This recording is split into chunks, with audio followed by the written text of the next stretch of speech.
The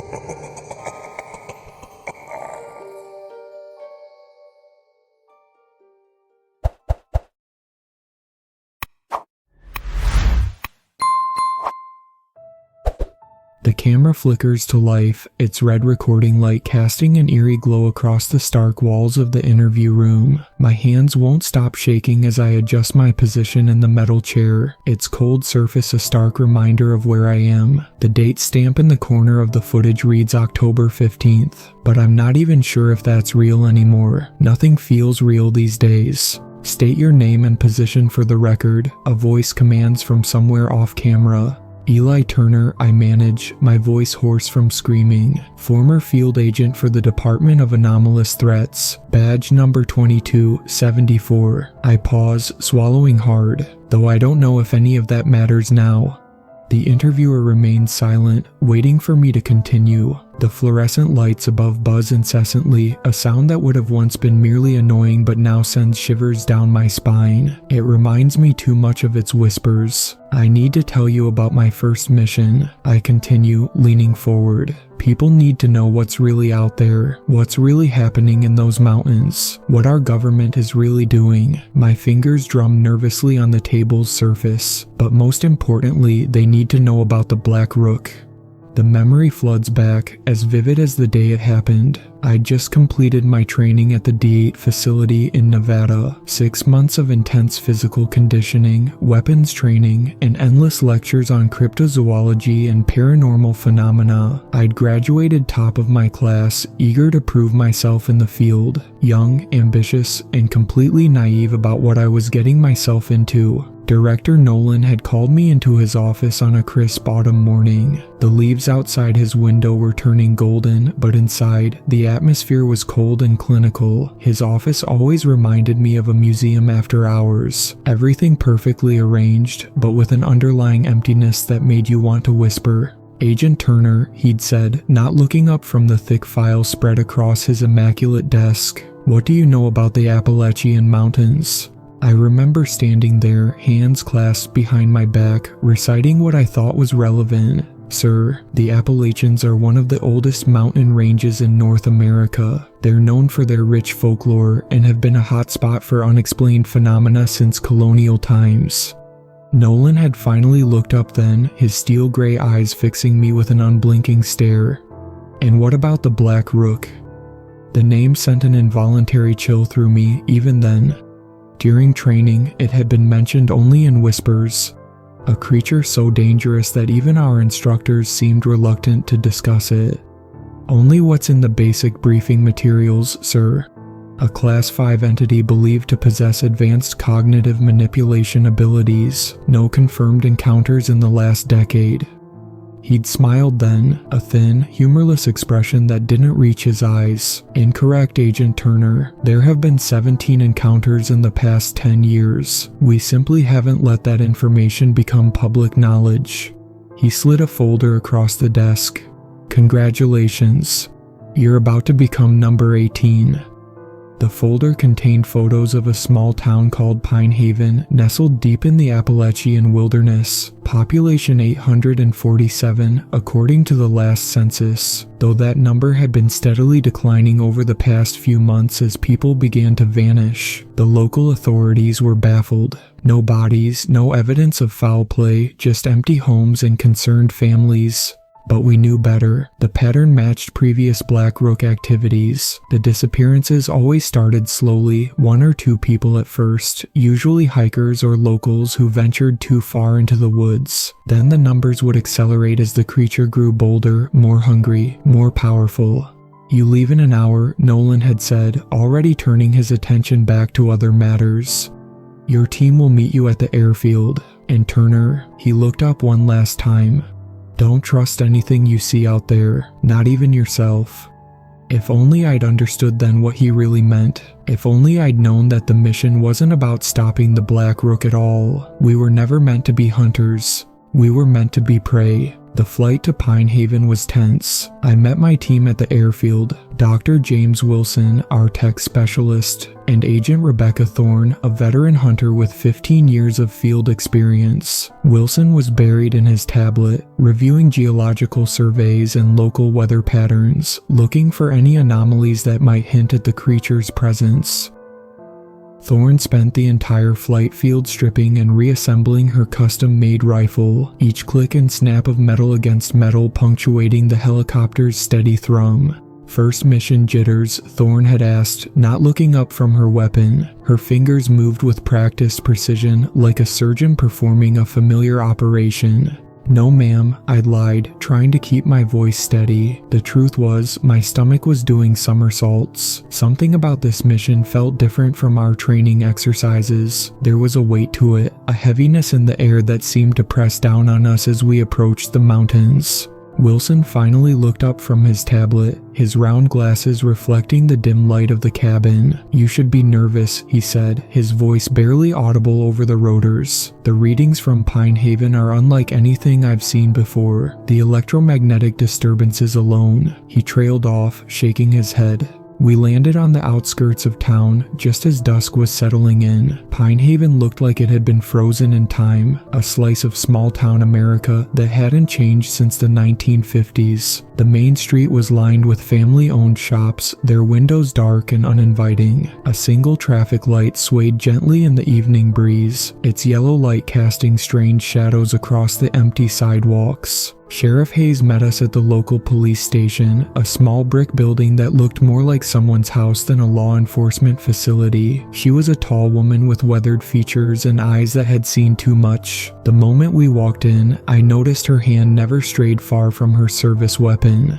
"You're the government folks?" she asked, though it wasn't really a question. Her gaze lingered on our equipment, the specialized sensors, the modified weapons, the containers designed to hold specimens. "Took you long enough." Thorne stepped forward, taking charge of the conversation. "We understand you've had some disappearances."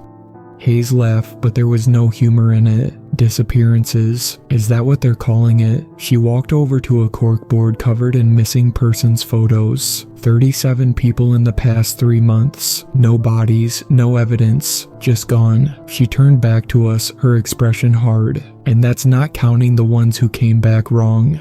My head snapped up at that. Came back wrong. That wasn't in the briefing. "No, I expect it wouldn't be." Hayes pulled out a file from her desk drawer. "About 2 weeks ago, Randy Miller walked out of those woods after being missing for 12 days. His wife was overjoyed until she realized something wasn't right. Randy wouldn't eat, wouldn't sleep, just sat in his chair, staring at the walls, muttering about the watching dark. She closed the file with a sharp snap. 3 days later, he disappeared again, this time for good. Wilson was already typing furiously on his tablet. "Any other cases like this?" "2 more. Hayes walked to the window, staring out at the darkening mountains. Both followed the same pattern. They came back changed, distant, like something had hollowed them out and was wearing their skin." She turned back to us, and they all talked about the tower. I felt a chill run down my spine. The tower wasn't supposed to be common knowledge. It was barely mentioned in our classified files. An ancient structure hidden deep in the woods, rumored to be the Black Rook's lair. But if locals knew about it... "Sheriff Hayes," Thorne said carefully, "we need you to keep your people away from the North Woods. Set up roadblocks if you have to. Tell them it's a toxic spill, gas leak, whatever works. But no one goes near that area. Understood?" Hayes nodded slowly. "Most folks around here don't need to be told. They know something evil lives in those woods. Always has." She picked up her keys. "I'll show you to your motel. But let me give you one piece of advice. When the sun sets here, stay inside. And if you hear something calling your name in the dark..." She paused, her hand on the door. "Don't answer." As we followed her out into the growing darkness, I couldn't shake the feeling that we were being watched. The mountains loomed above us, ancient and indifferent, their peaks lost in low-hanging clouds. Somewhere in those shadows, something was waiting, something that had been waiting for a very long time. And as the last rays of sunlight faded from the sky, I heard it, so faint I almost thought I imagined it. A whisper carried on the wind, speaking my name. The Pine Haven Motel was exactly what you'd expect from a small mountain town. Faded wallpaper, creaking floorboards, and a perpetual smell of mothballs. We set up our equipment in my room, transforming the dated space into a makeshift command center. Wilson's monitors cast an eerie blue glow across the walls as he established our satellite uplink with DIAT headquarters. "The electromagnetic interference is worse than I thought," he muttered, adjusting his equipment. "Something in these mountains is playing havoc with our sensors. The readings keep shifting." He showed me his tablet, where waves of distortion rippled across the topographical display. Thorne was cleaning her rifle again, a habit I'd learned was more about calming nerves than maintenance. "We need to talk to the locals tomorrow. Someone here knows more than they're telling us." She looked up at me. "Turner, you'll come with me. Wilson, stay here and monitor the equipment. If anything spikes, you call us immediately." I nodded, but my attention was drawn to the window. The mountains were just visible in the darkness, their silhouettes black against the star-filled sky. For a moment, I thought I saw something move among the trees, a shadow darker than the night itself, impossibly tall and fluid. But when I blinked, it was gone. That night, none of us slept well. The darkness felt alive somehow, pressing against the windows, seeping through the cracks. Around 3 in the morning, I was jolted awake by a sound I couldn't quite identify, like massive wings beating against the air, but muffled, as if coming from underwater. I lay there in the dark, listening to the ancient buildings settle around me when my phone buzzed. A text from Wilson, "Come to my room, now." I found him surrounded by printouts and digital displays, his face illuminated by the ghostly glow of his monitors. "Look at this," he said without preamble, pointing to one of the screens. "I've been analyzing the pattern of disappearances over the past 3 months." The display showed a map of Pine Haven and the surrounding forest. Red dots marked each disappearance, forming a pattern that made my blood run cold. "It's a spiral," I whispered. Wilson nodded grimly. "Centered on this." He zoomed in on a point deep in the northern woods. "The tower. But here's the thing. According to all historical records, satellite imagery, and geological surveys, there shouldn't be anything there. That entire area is just empty forest. But look at this." He pulled up a thermal imaging scan taken by one of our drones. The forest appeared as a cool, blue-green, but at the center of the spiral was a perfect circle of absolute black. A void in the data. No heat signature, no electromagnetic reading, nothing. It's like that part of the world just doesn't exist. A knock at the door made us both jump. It was Thorne, fully dressed despite the hour. "Get your gear," she said, her voice tight. "Sheriff Hayes just called. Randy Miller's wife is back." 20 minutes later, we pulled up to a small house on the outskirts of town. Police cars lined the street, their lights painting the pre-dawn darkness in alternating red and blue. Hayes met us at the door, her face grim. "She walked right into the station 10 minutes ago," Hayes explained as she led us inside. "Just like her husband, no explanation, no memory of where she's been. But," she paused, choosing her words carefully, "something's wrong with her eyes." Mrs. Miller sat at her kitchen table, staring straight ahead. Her clothes were pristine, showing no signs of having spent 2 weeks in the wilderness. But when she turned to look at us, I had to suppress a gasp. Her eyes were completely black, like pools of ink, and they seemed to go on forever. "The dark has teeth," she said in a voice that wasn't quite human. "The rook is hungry, and you've brought it exactly what it wants." Before anyone could react, she began to laugh, a horrible, chittering sound that reminded me of insects crawling over dead leaves. Then her skin began to ripple, as if something underneath was trying to push its way out. "Everyone out," Thorne shouted, shoving me toward the door. "Now." We barely made it to the street before the screaming started, not from the house, but from the mountains themselves, a vast, echoing cry that shook the windows and set every dog in town howling. When it finally stopped, Mrs. Miller was gone. The kitchen table where she'd been sitting was covered in a thick, black liquid that seemed to move on its own, slowly forming shapes that looked disturbingly like letters. Wilson took readings while Thorne secured the perimeter, but I couldn't take my eyes off those shapes, and as I watched, they resolved into a clear message, one that made my heart stop. "Welcome to my game, Eli Turner. The Black Rook knew we were here. It had always known we were coming, and somehow I understood with terrible clarity this was only the beginning. Back in my motel room, I stare at the camera, my hands shaking as I remember what happened next. We should have left right then, I tell the interviewer, but we didn't. We couldn't. The Black Rook had already sunk its hooks into us, though we didn't know it yet. Dawn broke over Pine Haven like a bruise, all purple and yellow clouds hanging low over the mountains. The local diner was empty, except for a weathered old man in the corner booth, who watched us with suspicious eyes as we planned our expedition over cooling coffee. The tower has to be our priority now, Thorne said, spreading a topographical map across the table. Whatever's happening to these people, it all leads back there. She traced a route through the northern woods with her finger. We go in light and fast. No heavy equipment, just essential gear. Wilson, can your drones function in that dead zone? Wilson shook his head, pushing his scrambled eggs around his plate. The interference is too strong. We'll be blind in there. He pulled out his tablet, showing us the latest readings. But I've been analyzing that black substance from the Miller house. It's impossible. The molecular structure keeps changing, like it's alive, and it's giving off radiation patterns I've never seen before. Fascinating, came a voice from behind us. We turned to find the old man from the corner booth standing there, his eyes fixed on the map. You're going to the Rook's watch. It wasn't a question. Thorne's hand moved subtly toward her weapon, but the old man just smiled. A sad, knowing expression. Name's Joseph Blackwood. My family's lived in these mountains for 8 generations, and I'm probably the only person left alive who's seen the Black Rook and lived to tell about it. We spent the next hour listening to Blackwood's story. 40 years ago, he'd been a logger working these forests. His crew discovered the tower while clearing a new access road, though according to their maps and surveys, nothing should have been there. It was old, he said, his voice dropping to a whisper, older than the mountains themselves. The stones, they weren't cut, they were grown, and the symbols carved into them seemed to move when you weren't looking directly at them. He rubbed his weathered hands together. We never should have gone inside. What happened? I asked, dreading the answer. There were 5 of us. Only I walked out. The others. He closed his eyes as if seeing it again.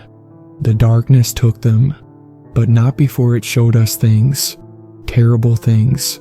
The truth about what's really out there, what's always been out there, watching us, hunting us. He opened his eyes, fixing each of us with a hard stare. The Black Rook isn't just some creature. It's a door. And it's been opening wider every year. We left Blackwood at the diner and geared up for the expedition.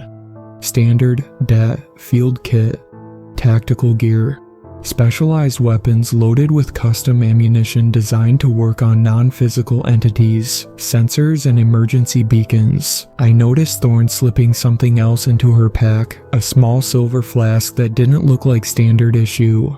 The forest swallowed us whole. There's no other way to describe it. One moment we were on the outskirts of town, the next we were in another world entirely. The trees were too thick, too dark, blocking out most of the sunlight. The air felt heavy and stagnant, like being underwater, and the silence. I've never heard anything like it. No birds, no insects, not even the sound of wind in the branches. Wilson's equipment started failing almost immediately. First the GPS, then the radio, then even our watches stopped working. We kept going, following Thorne's compass, though I noticed her checking it more frequently than she should have needed to.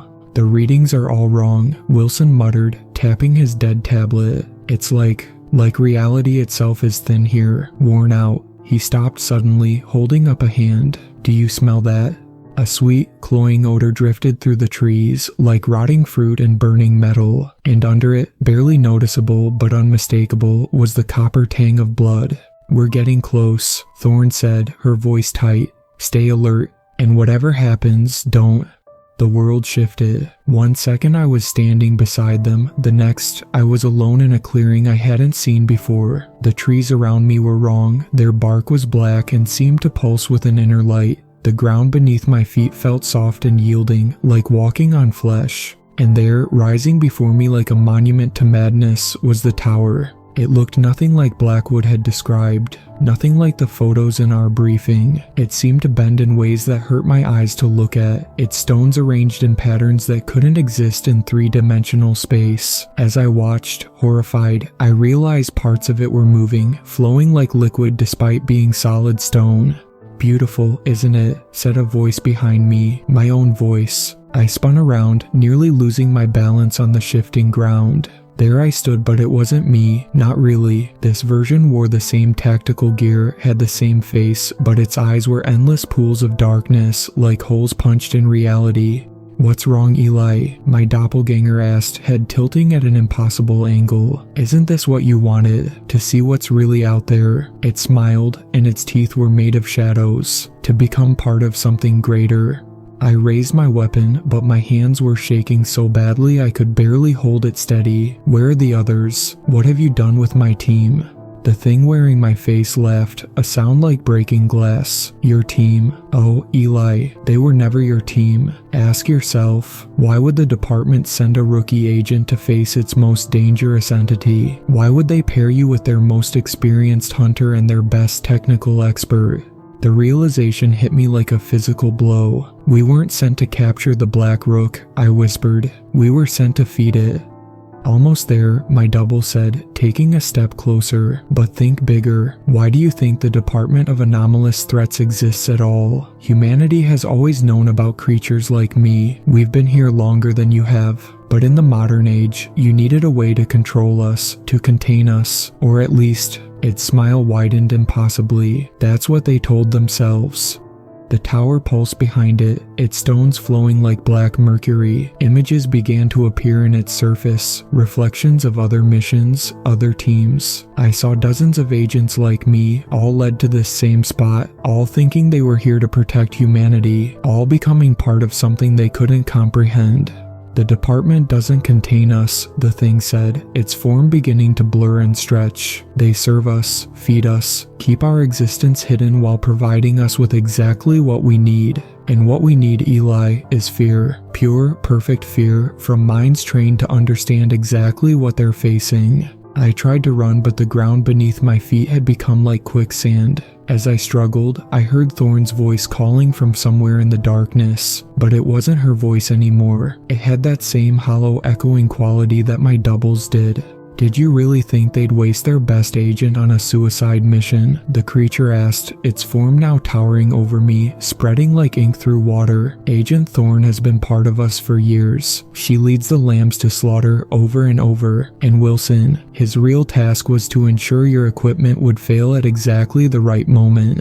The darkness was up to my waist now, and I could feel it pulling me down. In the tower's shifting surface, I saw more images. Director Nolan standing in his office, shaking hands with something that lived in his shadows. The truth about the department's real purpose, preserved in hidden files and buried records. The countless sacrifices made to keep the ancient forces of the world satisfied.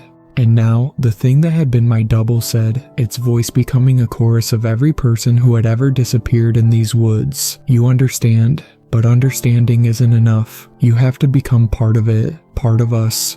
The darkness reached my chest, and I felt something fundamental in my mind beginning to crack. The world I knew, everything I believed in, was unraveling, and behind it all was something vast and patient, something that had been waiting since before humanity crawled out of the seas. I screamed then, not in fear, but in defiance. I activated the emergency beacon on my vest, the one piece of equipment they hadn't compromised. Its light pierced the darkness like a blade, and for just a moment, I saw the Black Rook's true form. I wish I hadn't. The interviewer's voice breaks through my memories. "What happened next, Agent Turner?" I look up at the camera, aware that my hands have finally stopped shaking. I ran until my lungs felt like they were on fire. The beacon's light kept the darkness at bay just long enough for me to find my way out of those woods, but I couldn't outrun the truth. I roll up my sleeve, revealing skin that sometimes ripples like black water when no one's looking directly at it. I didn't escape. Not really. No one ever does. The Black Rook is spreading, you see, through the department, through the government, through everything. Those mountains were just its nest. Now it's ready to hatch. I lean closer to the camera, and just for a moment, my eyes fill with infinite darkness. And the worst part, the part that keeps me awake at night, I'm starting to understand why they did it, why they feed us to it, because the alternative is letting it hunt freely, and believe me, I whisper, you don't want to know what that would look like. The camera flickers, and for a split second, the interview room is gone, replaced by the inside of the tower, but by then, it's too late for anyone watching this to do anything about it. The Black Rook is already here,